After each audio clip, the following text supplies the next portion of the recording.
I just feel like we are surrounded in this world by bullshit. So how can you know what's real and what's not? Science versus. That's how. We answer questions like, does anti-aging skincare actually work? And what is your true personality type? And to answer these questions, we don't use opinions. We dive into the scientific studies, talk to the experts, and put it in a podcast that I know you are gonna love. Listen to Science Versus on Spotify. Dr. Homebrew is brought to you by 5 Star Chemicals, providing safety and cleaning supplies for brewing, distilling, and winemaking at 5starchemicals.com. Doctor, look. Stand aside, nurse. I'm Dr. Homebrew. Stand clear.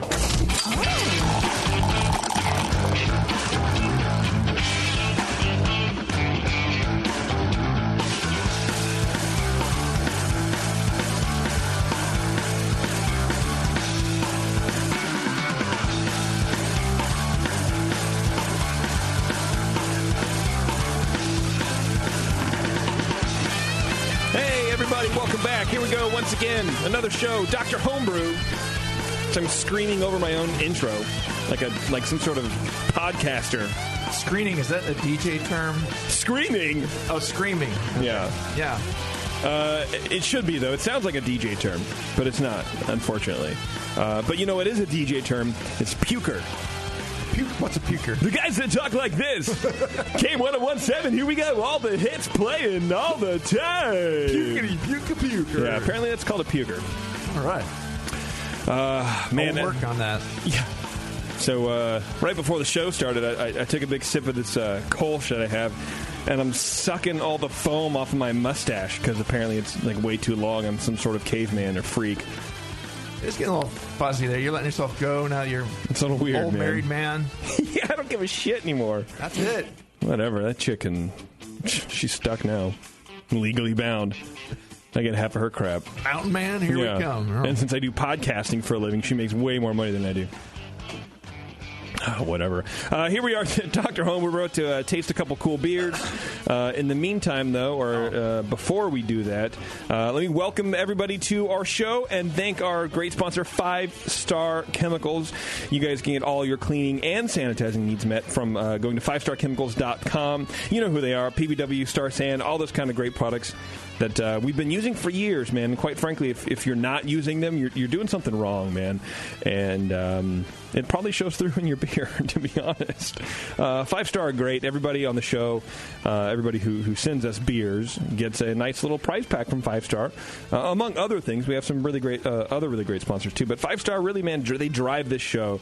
They were here from the get-go, and they love us, and we love them. And I've always been a real big fan of them. So check them out, 5starchemicals.com. If your local homebrew shop does not sell them, ask for them, please. Demand them. And then contact 5 Star and say, hey, go to Bob's, discount homebrew and, gas fill-up diesel farm, wherever you are. That might be the only one not reputable enough. Right. I know that place, but I've been meaning to talk to that guy, but he scares me a little bit. Big Ed's Gas Farm. I don't know. Anyway, 5 Star, appreciate it, man. You guys rock. Get your stuff clean. Get your shit clean, girl. Sandy. Yeah, please do. Clean and sanitize. You can't do one. You can't do them both at the same time. It has to happen one in the order. In the right order, yeah. In the right order. Those of you who don't know what Dr. Homebrew is all about, maybe this is your first time. I don't know. This is our 62nd show, Brian. Oh, man. I've sat here 62 times now across from you, staring at your brown eyes. The brown, right? Well into the double digits here. Right. I call him into the double digits. I call him Hazel, actually. Well, you would, because you like to put fine points on things. It says HZL on my driver's license. So that's what I told him anyway.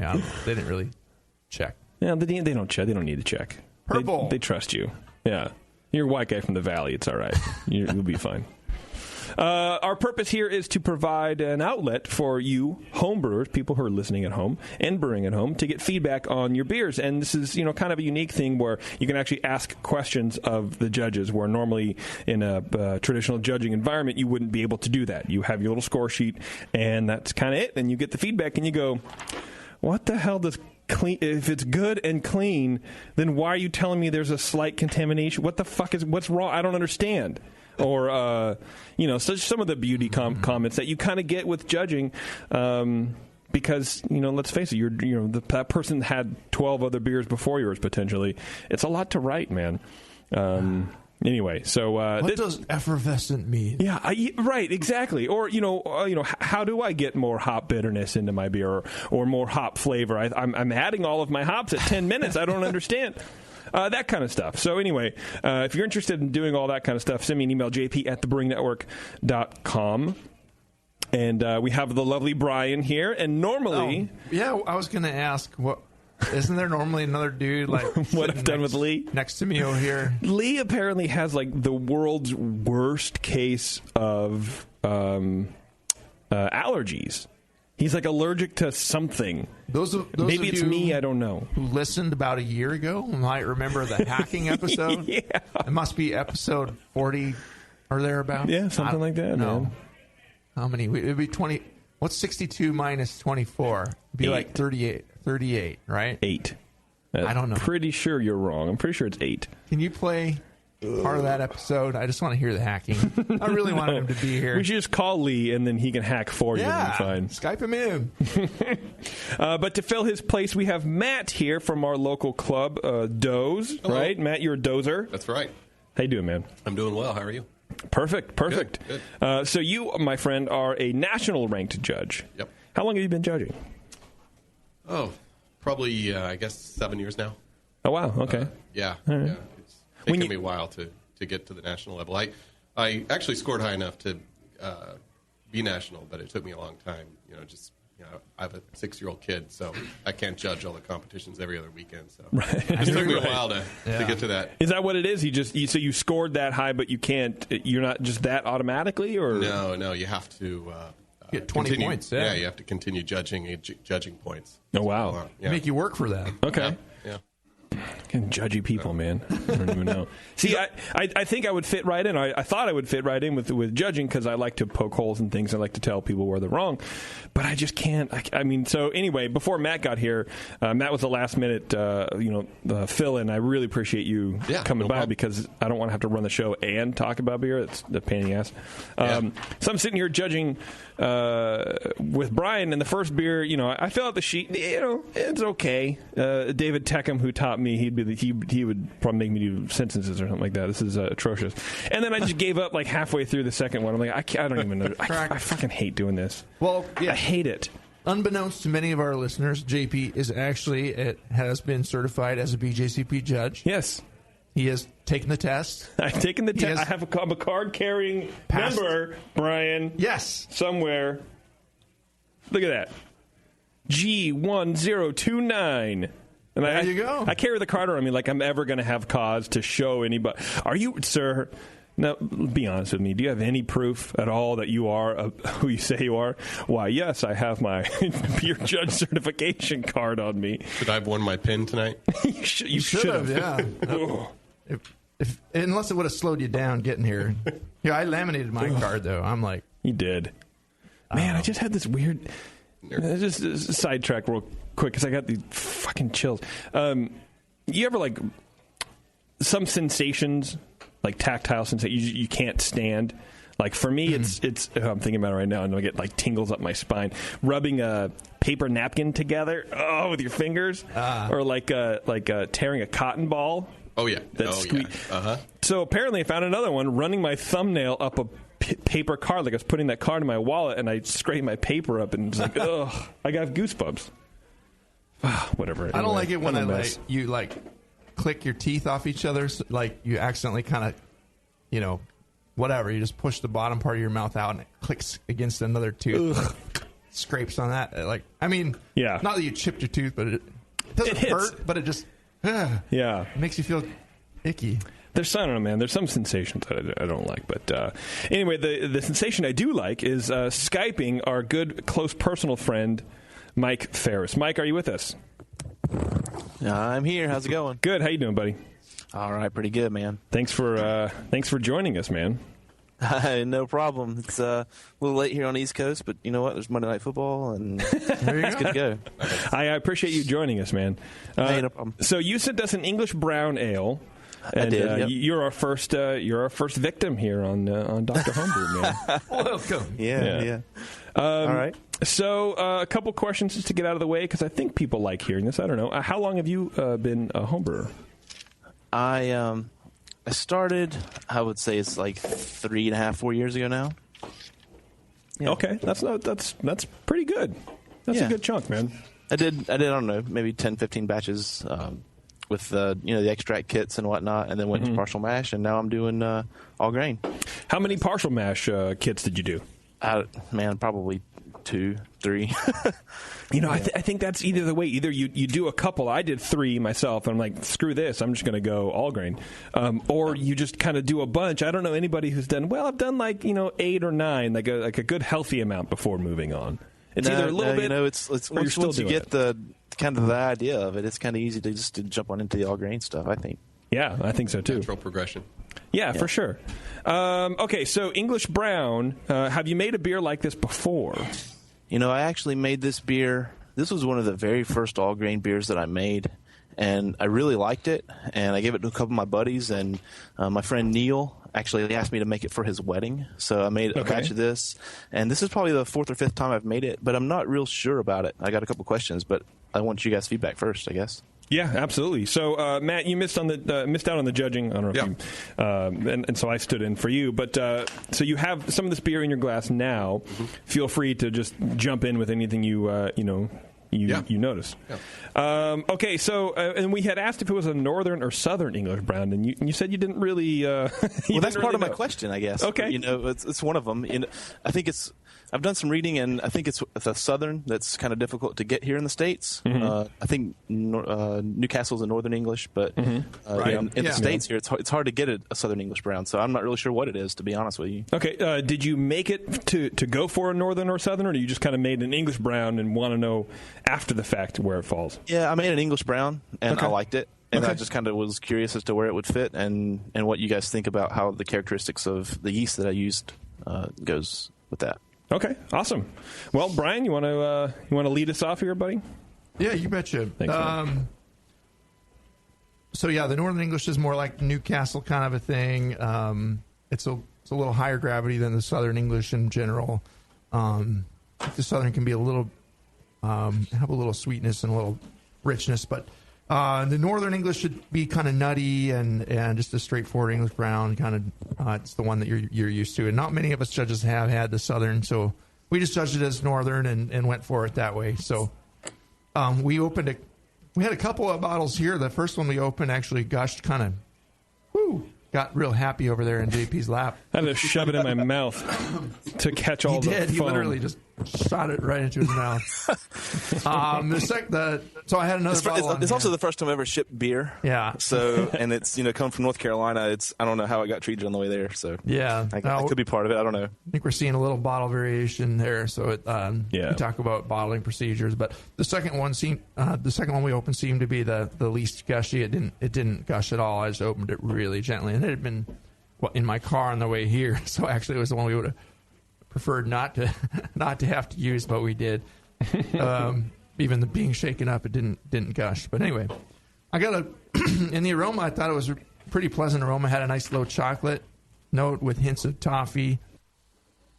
A little more chocolate than I expect. I mean, you don't think of it as a chocolatey beer. You want a little more nuttiness. That's okay though. You can have a variety of flavors. Toffee, caramelly a little bit, biscuity flavors. But this was mostly chocolate. And a little bit of toffee. That Monday Night Football must still be going on. You can hear it in the bar. There's a party out there. Yeah. So in the aroma, it doesn't seem obviously sweet. Sometimes it seems like in the aroma, you would expect a little bit more of a hint of the sweetness that is to come. I mean, it's not a really sweet beer, but it's a substantial 5.5% beer. It should have a little bit of sweetness to balance everything else that's going on there with all the malts. And But I did get a hint of nuttiness in there. The esters overall were pretty low. Just a bit fruity. It seemed from obvious fermentation flaws like DMS or diacetyl, it seemed fairly clean. I didn't get any hop, as you really shouldn't have a lot of hop in these either, so that's fine. It seemed like recipe-wise it was okay, but you could get a little more nutty flavors in there to make it make it work a little better. Nutty aromas. Color-wise, it's a deep reddish brown color. The tan head fades in fairly short order. The first sample I had was pretty clear, and we're pouring the bottom of the bottle out now. It got a little hazier, but I'll look past that for this one. It looked pretty much like it's supposed to. That the head faded pretty quickly, but that could also be our glassware here at the Hop Grenade, but we don't know. No, I think cloudy glassware. They clean the glassware pretty well. Yeah, I think totally. But no, flavor-wise, the malt comes across with a low nuttiness and a little bit of biscuity. Also a little bit of chocolate in there. What I got in the flavor, though, it seemed to me to have a bit of a plastic phenolic fighting with everything else that's in there. Okay. It's just it's not like the medicinal annoying one. It's just a light plasticky phenolic, and I'm kind of sensitive to phenolics, so I kind of picked that up. And it didn't really come through as much in the aroma. When I go back and smell that, I can get a little bit of it, but it's mostly in the flavor. And it also seems like the finish is kind of inappropriately dry, and that could also be because of what's causing that phenolic, which I would suspect maybe a wild yeast contamination. Hops are there, low, just earthy, kind of balancing. They're kind of where they're supposed to be. Again, it seems like the recipe is kind of where it should be from the hops to malt balance perspective. Just low bitterness, balancing that malt out a little bit. Comes through a little bit rough minerally, again, possibly because of that dryness and just a little bit of harshness in the aftertaste. It's also fairly caramelly for the style. Like, you can have a little bit of caramel in there, but the caramel kind of comes through in lack of any what else might have been there. If you had a little sweetness, that might kind of cover up some of that, and I don't know, it might help it. But I'm not sure what malts you use. It'd be fun to talk about the recipe a little bit, especially on the malt side when we get there. But mouthfeel wise, it had a medium light body with a fair amount of astringency, a little bit of just a little bit of bitingness to it. And I also felt like I got a little bit of alcohol warmth to it. Carbonation is kind of medium high. It's kind of spritzy for the style. You might back that off just a little bit, but it could be a bottle filling issue. Sometimes sometimes bottles that are filled from a keg will be low on carbonation, and then I don't know, is it bottle conditioned or is it from a keg? It is a bottle conditioned beer. Yeah. Okay, good. Because we're getting a little bit of yeast kicked up from the bottom here. Yeah. So, and sometimes if you do get a wild yeast getting happy in your beer, it'll take a little longer to act, and it'll kind of keep going and keep fermenting the beer inside the bottle. So it might have started at a nice level and just got a little higher as it went on. And it could also, the shipment could have messed it a little bit too. But yeah, overall impression, it seems like a good recipe. I like the flavors that are there in the malt and the way the balance is to the hops to the malt. Just seems like a low fermentation flaw, kind of starting to distract a little bit. You just want to watch the sanitation after you cool down the beer and avoid having any other critters or wild yeast get in there after your unfermented wort after you chill it. But you can avoid the astringency too, just keeping the mash. Or if you're steeping grains, you're mashing, but keep your mash temp below 168 F when you're sparging, and the pH below 6. Just don't over sparge your wort, your mash, and it should also be a fair amount sweeter. I think fixing the ferment issue that is here will probably do that. So just seems like something else got a little happy in here to me. So I like the beer fairly well. I would call it a good beer on the high end of good. It's like I gave it a 27. So, but yeah, a little bit of issue there. It seems like maybe you wanted some feedback on what was going on, and I would enjoy tasting the other versions of this beer that you made next to this one and say, oh yeah, this one works, and I can see how this recipe was made and designed, and then something happened here. This got got carried away. So. All right. Yeah, thanks. Yeah, that's my impression of it. Anything you want to add, JP? Yeah, here's mine. This is my. Is this my first time? I don't know. It is. See. Judge JP. I'm so nervous. For the aroma, I got some toffee notes in there with light malt sweetness underneath. No hop aroma, which I think is pretty much to style. Ester notes of plum and fig. No diacetyl present, which is of course appropriate for style. But as it warms up, I was getting a rubbing alcohol thing, Brian. I was wondering if you could tell me why I got that. Have I been drinking too much rubbing alcohol? Yeah, I got more in the mouthfeel. I got a little bit of a warming in it. You could also get a little bit of a solventy thing going on if the beer was what I'm looking for. Solventy fermented a little too warm. We can talk about the ferment temp. I mean, maybe you ferment it at a different time of year, and you don't. Well, let's talk about it right now, Mike. What temperature did you ferment temp control? I don't have actually temp control, but I've got a basement here, and I did this in May, so it was fairly cool. Mm-hmm. It was probably somewhere in the high 60s, low 70s. But the thing about this beer is that you're talking about, a little bit alcohol warming and a couple different things. This beer took off. The yeast that I used, it blew off. I used a blow-off tube. It went bananas. And so it actually generated a lot of heat doing it that way. And I think it got a little warm. I think so, too. Yeah. So, yeah, this beer, without giving away too much before we talk about the recipe and whatnot, it finished at 10:10, which it's not supposed to. Wow. Yeah. So I think that's a part of the problem. Okay. All right. Well, that's good to know. Appearance, whatever Brian said is fine. Flavor, smooth malt flavor. I thought it was kind of balanced with that crisp yeast profile and the carbonation. I thought it was a bit heavy on the caramel flavors for the style. I think this is supposed to be a little more nutty, and the Southern English is supposed to be kind of a little heavier on the caramel deal. Slight nutty flavor at finish, though, so there was a little bit in there for me, but not a whole lot, which is still consistent to the style. It can have some of that in there. Medium bitterness. I'd like to see it a little higher to balance with the malt. There is that malt caramel sweetness that I think needs a little bit of a hoppy backbone to it, but I don't know. I'm just an idiot. Mouthfeel, I agree with Brian. I thought it was a little bit higher carbonation level than it needs to be, so definitely back off on that a little bit. Maybe go to kegging first and then carbonating in the keg to really get a precise level of carbonation. But if you use the it's still fine. If you use the same amount of priming sugar and the same exact procedure with the same volume of beer as other times, and it got more carried away, and considering also that the beer dried out as much as it did, there's something else causing that. So in the overall, I said overall, it's a good tasting beer. There might be some kind of beginnings of a cross contaminant because that last sip to me was a little overly bright. It was a little overly tart. And it just kind of tasted like a little bit of warning sign that something's in there, or is continuing to grow or starting to grow, or something's going on. So I would just check your sanitation or whatever.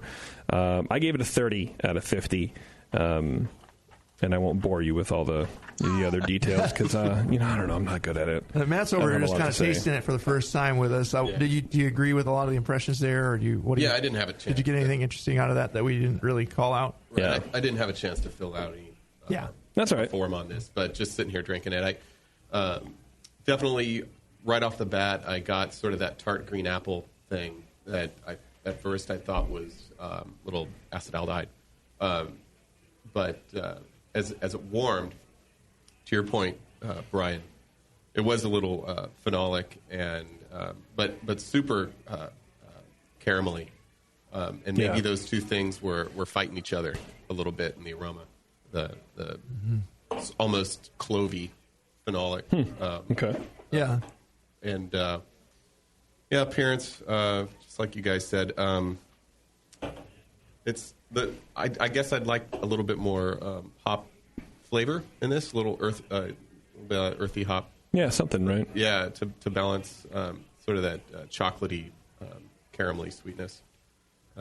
It's not really to balance the sweetness in this case, but it does. Yeah, you could use a little more hop in there. Maybe you like them on the maltier side and some of that chocolate coming through. I'm actually really an IPA guy, but of course I made you this are. beer and was trying to back it down a little bit. I may have backed it down, I guess, too much.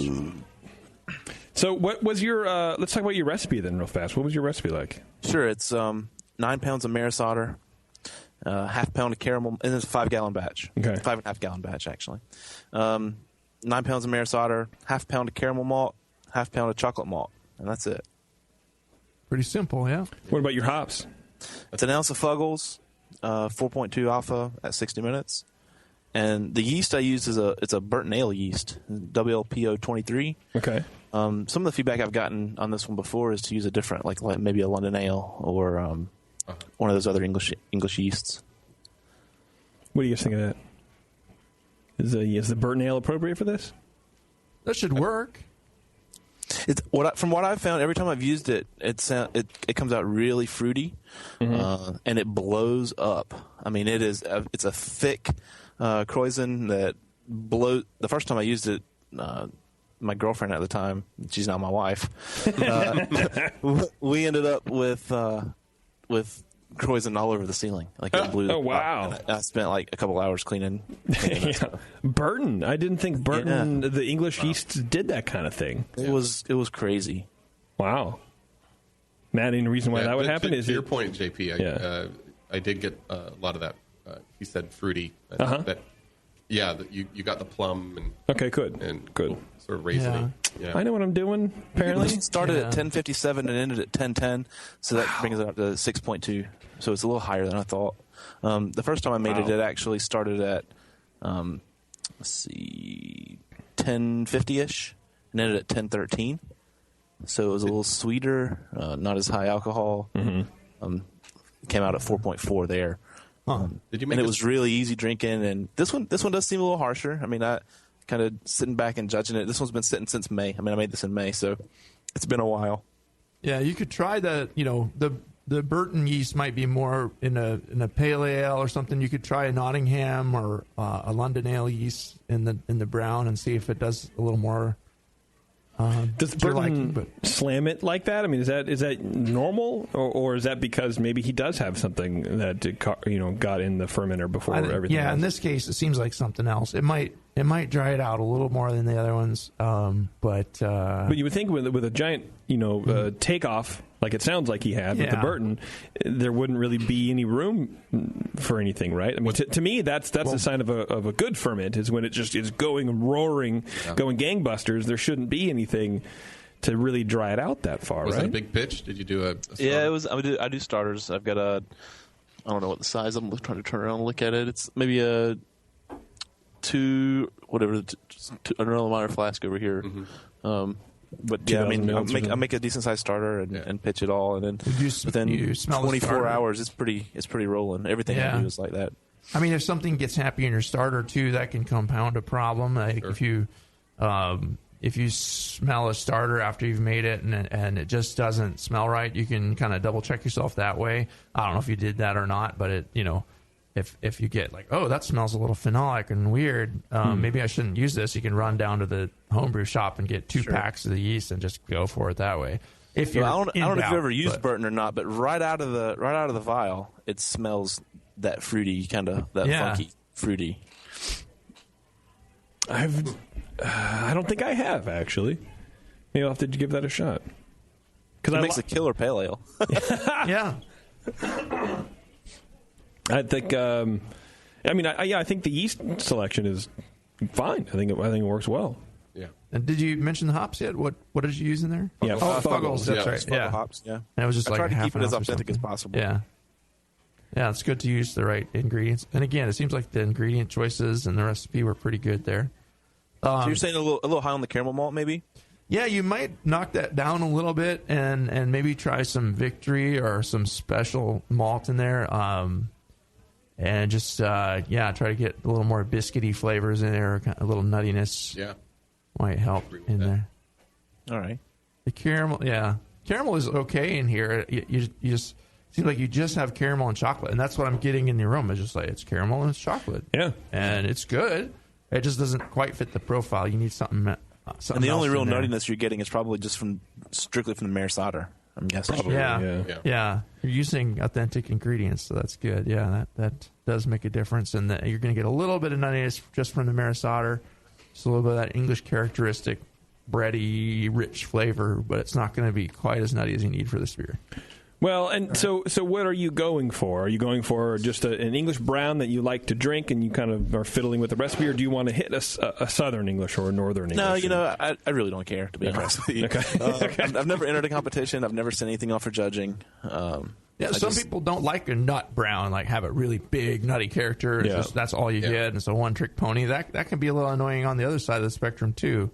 So you can keep some of that caramel. You like the flavor you're getting from that. Yeah, just bring in a little biscuit or a special roast and just have some fun with it. Try something a little different the next time, and just keep your, really sanitize the starter flask. And, well, I suppose are you boiling in the starter flask? And Oh, yeah. Yeah, just dump right in. Yeah, so, I mean, it seems like there's a low chance. It's that glass you can just stick right in the ice, and just cool it off quickly. Yeah.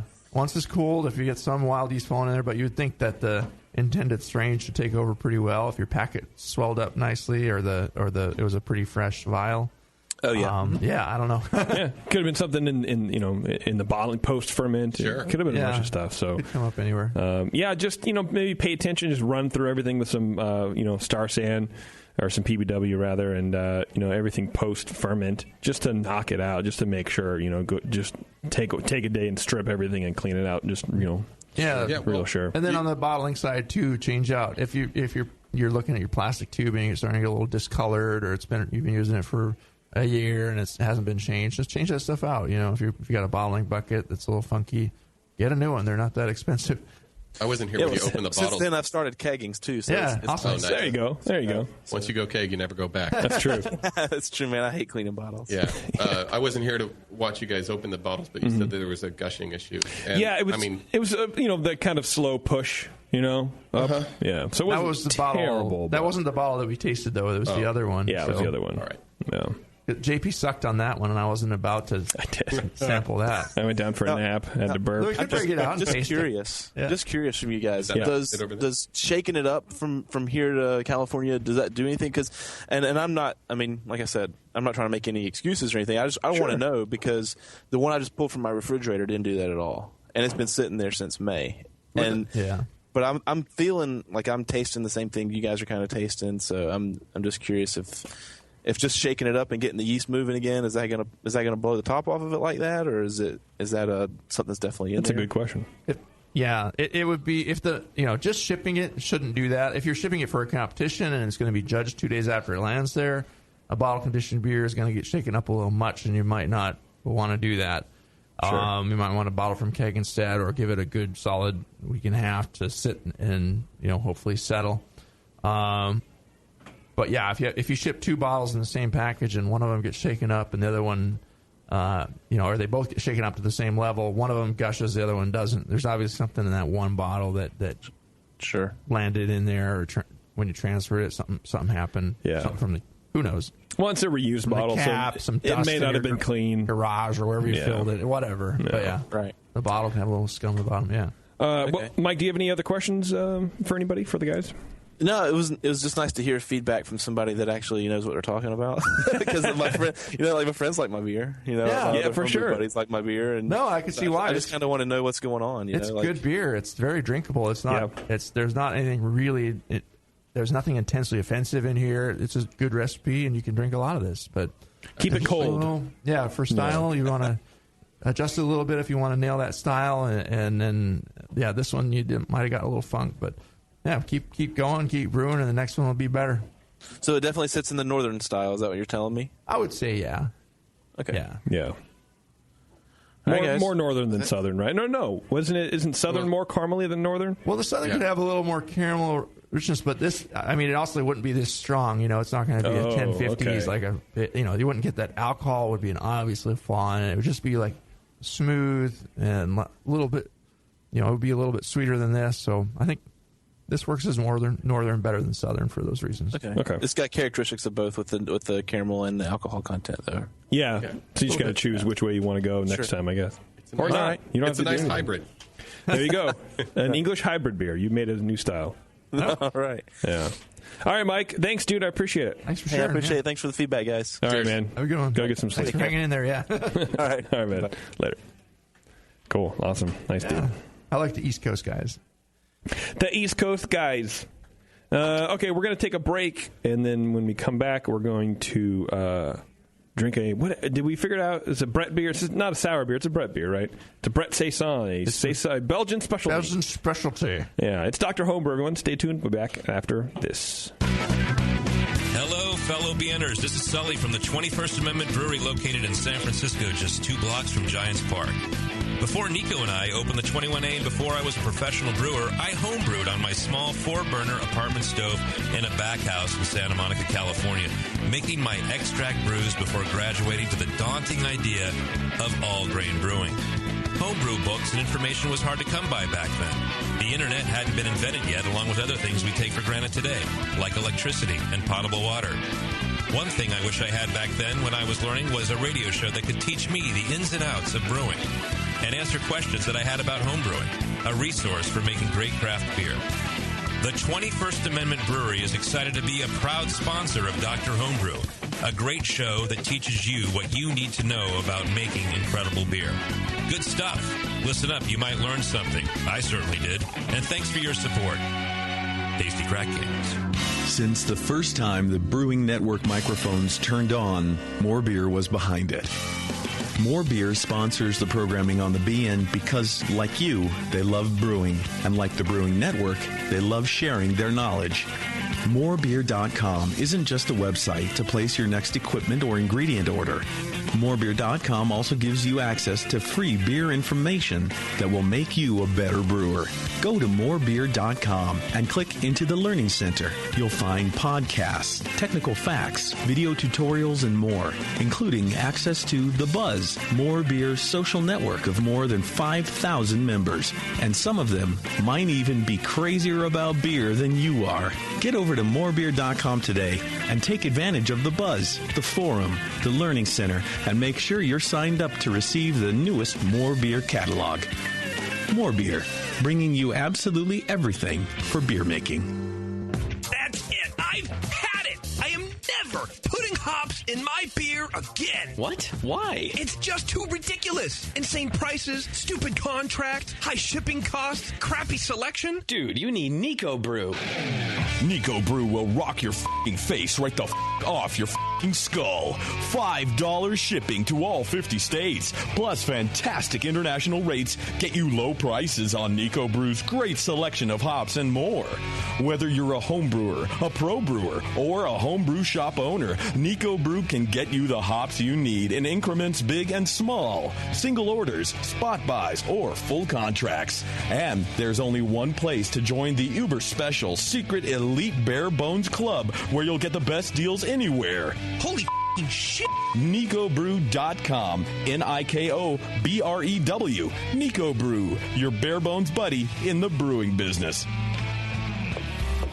Beer tasting games that train your palate, a brewery locator, and the brand new interactive beer style guide. These are just a few of the awesome things you'll find on craftbeer.com. The style guide is a beautiful example of technology in beer. Browse beer style families or turn on the automatic beer style finder and explore beer through color, bitterness, ABV, aroma, and flavor. It's really the coolest way to explore every beer style besides having them all in front of you. Go to craftbeer.com and click on Beer Styles to start the guide. Plus, enjoy the rest of craftbeer.com, the Brewers Banter blogs, beer education, how to host a beer tasting, and the invaluable Draft Quality Manual. Tons of great content that makes your beer better. Visit the new craftbeer.com right now and explore the website that brings you all the passion, camaraderie, and creativity of the craft beer community. Craftbeer.com, celebrating the best of American beer.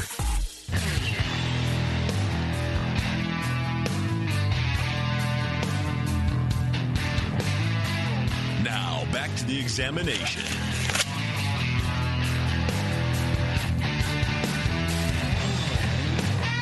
All right, welcome back, everyone. Thanks for sticking with us. So, a couple shows ago, you may or may not remember, we had a sour beer from Cody. It was a sour oatmeal stout, I believe it was. And it was a blended beer, if I recall. That's right. Like a red blend.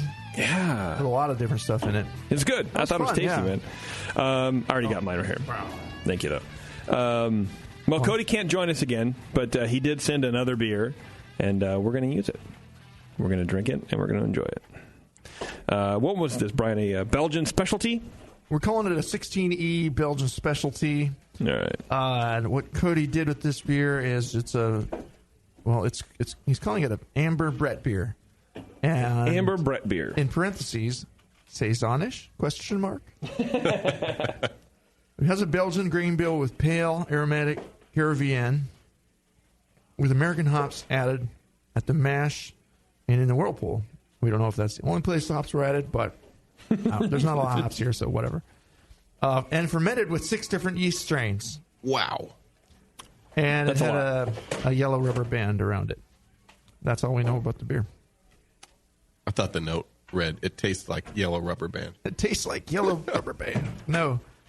This is the rubber band that came off of it here. Nice. They differentiate. He sent us 3. There was one with a red, one with the yellow, and then we judged the one with the gum. The gum. The gum. Cody got real specific, which I like. It's great. We need all the details we can. Well, okay, well, Brian, start us off again with this beer, man, because this beer was super interesting. It was super interesting. Wow, beer. the aroma is a zinger. It's just it's big Brett, like really rich, leathery Brett character. Hay-like, earthy, a little bit of sweat in there. Not offensive sweat like JP's sweat, but just more like Lee's sweat, kind of. I would say. Less musky, more manly, musky sweat. Okay, good. Okay. Yeah, great. The malt is low and bready, has plenty of yeast character. It's just I mean, maybe it's from the 6 different yeasts. I don't know, but the juicy fruit and bubblegum esters. I wish we could talk to Cody because I just want to ask him how you even manage that. How do you manage, like, fermentation wise, 6 different yeast, and he just has a bunch of carboys. He's just one of those people that maybe splits batches and compounds a bunch of shit. Battle it out. Here we go. Yeah. Well, that is kind of a good way to do a consistently flavorful, sour beer or Brett beer, right? Is you kind of you split a bunch of stuff and you blend it together and kind of whatever you want to do. And it sounds like that's what he does with all of his beers. Saison is about the yeast character, so if that's what he was, he's going for a yeast character beer. You'll get a lot of different characters mixed together with this, and maybe one will kind of start to dominate the others if the culture gets happy inside there and something starts to win out. That can happen in your fermentation. Okay. But it has a little wine-like character. There's a hint of some white pepper. There's no hops. There's no DMS or dazzle. It's very lemony and has this zing kind of in the aroma. And the color-wise, it was bright, clear, kind of golden color, tending towards the amber a little bit, but low white head faded pretty quickly, mostly fine bubbles. You got to the flavor, and then JP and I both kind of, we tasted it. We both just kind of went, whoa. Yeah, I made a note that the beer doesn't know what it wants to be. Yeah. Well, and maybe that's exactly what it wants to be, is just some weird thing. All the different yeasts that are in there, and you got the Brett, but I think the Brett definitely won because it. Yeah. Oh, for sure. It's weird though. As I tasted it again, I think the carbonation has been knocked out of it a little bit, and it was a pretty. It didn't have all that high carbonation to start with, but I'm getting a little more, not sweetness, but like a little more fruitiness in the flavor that wasn't quite there before. The carbonation was kind of. As it warms, I think pushing off some, just. A little more biting, leathery kind of character. Mostly Brett. So just everything. It has all these sweet flavors that the aroma kind of hints at. Just get buried by this overwhelming Brett dryness, rich leather and hay, horse blanket flavors just dominate the beer. It has a faint bready malt behind that, a little low lemony and orangey flavor behind it as well. A hint of some lactic sourness. I don't get any hops. The balance is definitely the Brett. Aftertaste is Brett. It's not extremely tart. It's just, wow. I scored it lower in the flavor than I did in the aroma. The aroma was really inviting, and if I'd like it to be a little bit more tart, and the Brett character just needs to get the F out of the way a little bit. Just a little bit to let some of that stuff shine through, because it's, I'd like to know how long this was aged. I'd have a lot of questions for Cody, but maybe one of these days we'll get to talk to him. Maybe. Who knows? Mouthfeel-wise, extremely dry, leaving a dusty, leathery sensation on your tongue. Low carbonation, not very creamy. I get an impression of a low astringency, but I believe that is coming from the Brett as well. Everything in this beer flows from the Brett. Yes. The Brett is no secret in this beer.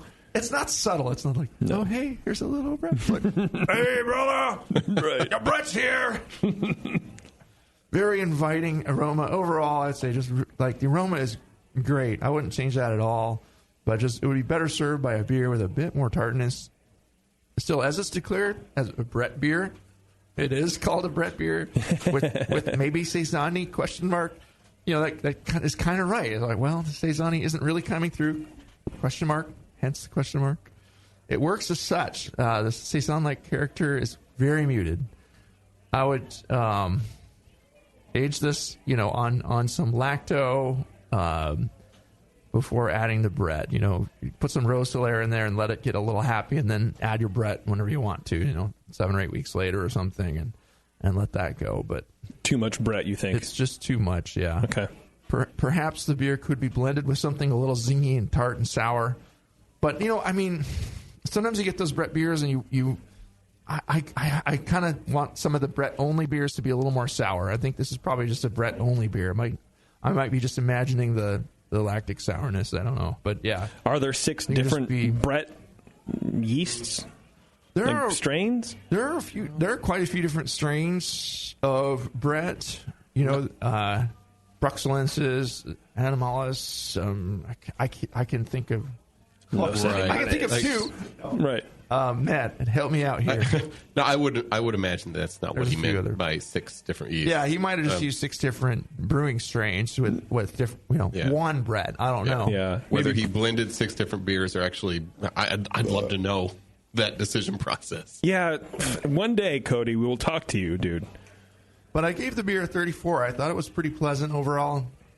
Just the aroma was super inviting, and I gave it a really high score on the aroma. And the other elements were a little lower, but it was still an interesting beer and kind of as declared. So I had to kind of try to score it appropriately, but it's just more of a balance thing to me. Just the one trick pony and the special the declared style isn't coming through very well. If it's really what the declared style was supposed to be, we don't know for sure because we can't talk to him. So he can't stand up and fight us and defend his beer here. Right. But I think he just shared some of these beers with us just to let us have some fun. And I don't know that he even wanted this one judged, but he didn't. But you know what? He shared it with us, and we're judging it. Damn it! Right. Here we go. Matt, what do you think? This is a cornucopia of flavor. This is like a party in my mouth, and everyone's invited. That's true. Yeah. Definite leather, definite hay. Now I do get a little bit of that. Now, I'm going to say sweetness, but I don't mean malt sweetness. I mean very estery sweetness on the back end. Almost like an orange juicy sweetness. Orange zest, yeah. Yeah. Okay. Yeah. But I concur with most of what you say about most of what Brian said. Yeah. That's a smart thing to do. just agree with the smart guy. Yeah. I kind of agreed as well. I came up in points. I give it a 34 as well. I originally had it at 25, and I'm like, I don't even understand this beer. But as it's warming up, it's opening up more for me. It's definitely better. It was really cold, and it was really cold, and I'm getting, I got the lemon zest kind of thing, like a lemon pledge, but with a sweet undertone to it. I got the leather, all these kind of fun things started opening up. Like for me, Brett beers, if it's 100% Brett, it can be too aggressive, too almost astringent. And with this, I got this kind of coating down my esophagus that felt very astringent, very... the only way I can describe it is after I swallow it and then I breathe in, it feels like gritty in my throat, which is very weird. There's like an astringent sensation, and I don't know what that is, but I align it with Brett. And so I agree with you, Brian, that it is too much Brett. For me, I want more yeast character to come. I want a little more malt kind of thing. I want some hop kind of thing in there. So in short, what you're saying is his beer tastes like somebody's leather sofa has just been cleaned with lemon pledge. Yeah. And then a horse ran in and rolled all over it with his blanket and the hay that he came from the field with. And, and then I licked it. And then you licked it. Yeah, that's exactly what it is. Thank you, Cody. We're done here. The one thing in a good way. But in a good way. In the best of ways. The one thing I did notice in the aroma and maybe a little bit in the flavor, when people try to make Belgian beers, lambics and such, they put their pellets in the oven and kind of toast them. To kind of artificially age them. There was a thing on the internet that says that's what you should do. And I know a few people who have made beers like that, and that's the aroma that I kind of get way in the background, like cheesy cooked hops. Like artificially aged. And personally, I don't... when it's warm, it doesn't get that way. But when it's cold, it came through for me in these weird glasses that we have here. I don't know. I don't think that method, that kind of shortcut works. Did you guys get any of that? Well, I didn't get a lot of hop at all, but it's he did say that he used American hops, and but so it was like not being an uncharacteristic hop character for the style might not even hop, like just the cheesy part of a hop, but specific cheese that's artificially old cheese. Right. If that makes sense to anybody in this room. No, it's hard to get a lot of cheesiness past the Brett, but there might be a little bit of maybe it's from the Brett. I don't know. Like, when you have an aged IPA, I agree with you on the flavor of an IPA that's been oxidized, and you get like that Parmesan cheesy kind of funky hop flavor that just doesn't work for it. But it's not a very hoppy beer, so a little subtle hint of that might twist it a little way. But yeah, I want Cody to email in, and we'll do a feedback on the next show. Yeah, and letters from Cody about what we said about his beer. Okay, well, normally we would take questions from the brewer, but he's not on. Thank you for sharing it, though, Cody. It was a very interesting beer. We appreciate it. So we're going to take another break, and then we come back. We're going to hand out our awards, say thanks to our sponsors, because, of course, without them, we wouldn't be sitting here right now. And then we'll get out of here. It's Dr. Homebrew, everyone. Stay tuned. We'll be back after this. Do you know the three most important rules in brewing? Sanitation, sanitation, and sanitation. And no one does it better than 5-Star Chemicals. 5-Star knows sanitation. You can only sanitize clean equipment. And 5-Star knows how to clean, too. For craft brewers and home brewers, 5-Star has what you need to keep your fermenters, serving tanks, kegs, and draft lines sparkling and free of any beer-spoiling bacteria. PBW, caustic, acid cleaners, Star Sand, SaniClean, lubricants and defoamers, pH stabilizers, and more. 5-Star Chemicals has cleaning supplies, safety supplies, heat exchangers, pumps, hoses, and valves. And 5-Star is proud to offer eco-friendly products that exceed customer expectations. If you have a cleaning problem, you need the 5-Star solution. Visit 5starchemicals.com or call 800-782-7019. 800-782-7019 and get the 5-Star treatment today. High Gravity Homebrewing Supplies wants you to keep it simple. Brewing should be fun. And with High Gravity's amazing electric brewing systems, it is. High Gravity keeps their brewing systems simple on purpose. More efficient than gas, customizable, and with your choice of 1, 2, or 3 vessels, High Gravity's electric brewing systems will completely change the way you brew beer, formulate recipes, and improve your beer's consistency. Dave at High Gravity can customize your system to fit your needs. High Gravity invites you to visit their Build Your Own Brewery page and see how easy it can be to brew electric. And High Gravity offers $7.99 flat rate shipping on most of their products. www.highdgravitybrew.com. High Gravity. Keep it electric. Keep it simple. Visit highdgravitybrew.com.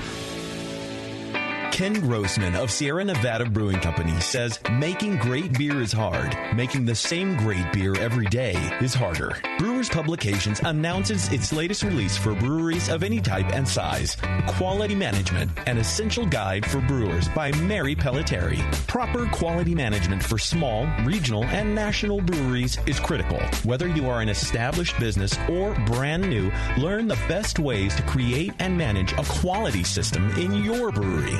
This book will guide you in developing a comprehensive program that will grow with your brewery, help ensure quality processes in the brewery, and continue providing great beer for your fans. Quality management for breweries is critical for continued success. This guidebook teaches you to integrate quality management in every level of the operation. It will guide you in developing a comprehensive program to ensure quality processes in your brewery. Quality Management, an essential guide for brewers, now available from Brewers Publications. Learn more at brewerspublications.com.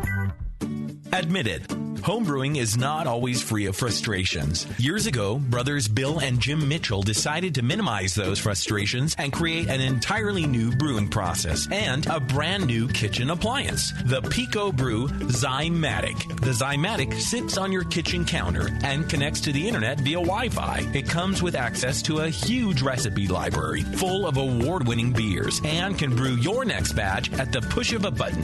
Improve repeatability and refine your recipes with the Pico Brew Zymatic. With minimal cleaning and hassle, the Zymatic enables anyone to brew craft beer in the comfort of their own kitchen. Just add your ingredients and the process of homebrewing becomes simplified and automatic, allowing you to focus on what really matters while you brew. At Pico Brew, they believe everyone should be able to enjoy the art of homebrewing and make their own damn good craft beer. See the Zymatic in action today at picobrew.com. I'm sorry to tell you this, but we're going to have to pour you out. Back to Dr. Homebrew.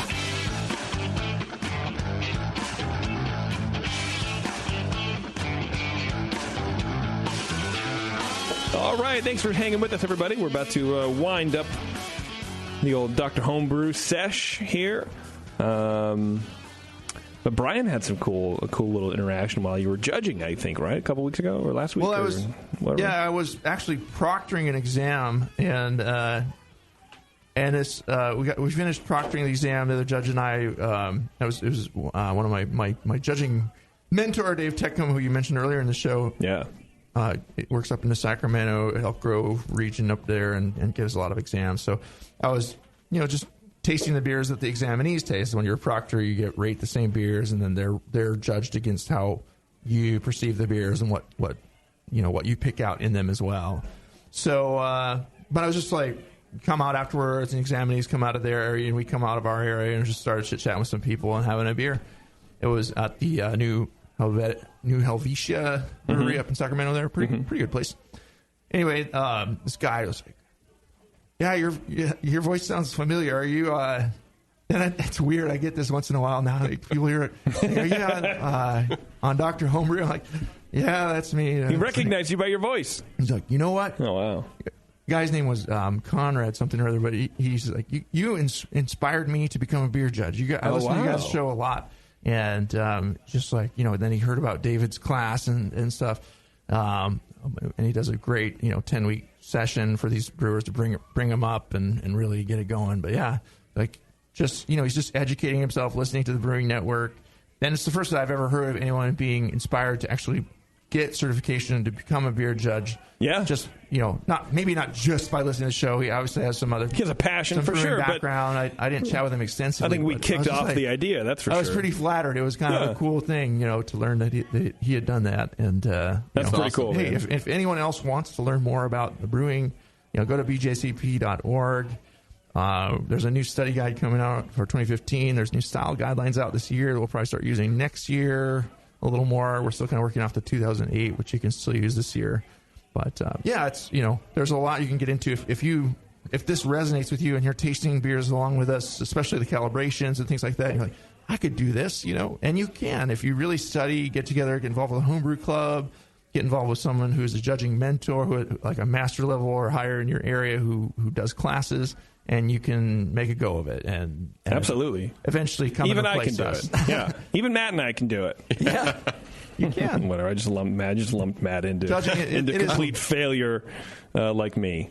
I'm only certified, so I suck. Judging is a lot of fun. If you can listen to the show and not fall asleep, you might be a good material. judge. It is a lot of fun. For me, it's not. But it takes the fun out of drinking. That's for sure. That's true. It really does. It can help your brewing too, though. So there's a lot of trade-off. It will help your brewing. Absolutely, it does open your eyes for sure. Absolutely. Okay, let's get to some awards. So we have two sponsors who give us stuff away. We have Grog Tag at the grogtag.com, and then we have our lovely homebrew shop, High Gravity Homebrewing and Winemaking Supplies over at highgravitybrew.com, and they have been both been gracious enough to give us a couple things to give away. So we have 2 beers on, and we give awards by the score, just like anything else in the world. So for the lowest score, it's our little tongue-in-cheek award, the Grog Tag $40 at least your beer will look good gift certificate. And in case you don't know Grog Tag, you can go online and make customizable, reusable beer labels, wine labels, coasters, metal sign. They do all the bottle caps. They do everything. It's man. quality stuff. Yeah, it's really cool, and it's a lot of fun. They have a bunch of templates. You can just fart around there for free. Christmas is coming up. What better way to brew a batch of oatmeal stout or something like that and hand off to your friends as Christmas presents because you're a cheap bastard. Yeah. That award goes to Mike. Mike, you win. Mike Ferris did a good job, buddy. At least your beer will look good. But at least your beer's going to look good, buddy. That means that Cody, that means that Cody wins the High Gravity Homebrew gift certificate. And Cody, you can head on over to highgravitybrew.com and start picking out what you're going to buy, man. And how much is that one? I don't know. I believe I don't know. You're not supposed to ask me that because is it more than $40? I think it's actually a pack. I don't really know. I know Desiree is kind of farting around some stuff. Brian just totally put me under the bus right now. Well, you did. But he didn't know. He didn't know. Brian, where does that aroma come from? What? How many different kinds of Brit are there, and what are their names? That's a good. Well, that's stuff you're supposed to know. I should know that stuff. Yeah. That's all right. Desiree over at High Gravity is awesome, and High Gravity's cool. She's definitely setting you up. So don't worry about that. Just don't worry your pretty little head, Brian. You'll get something. Everything will be fine. You'll get something. It'll be good. I'll go take my Ritalin. All right, we're gonna get out of here. I wanted to thank 5 Star Chemicals. Go to 5starchemicals.com, of course, for letting us even be in here in the first place. Matt, thanks for jumping in here and subbing out Lee. My pleasure. And if you want to hang out, we're going to do another Cheers, show. Lee, wherever you are, buddy. So, Lee, hope you're getting better. Lee. Or at least blocking your histamines or, I don't know, whatever people do like you. Anyway, it's been Dr. Homebrew. Until next time, everyone, take care.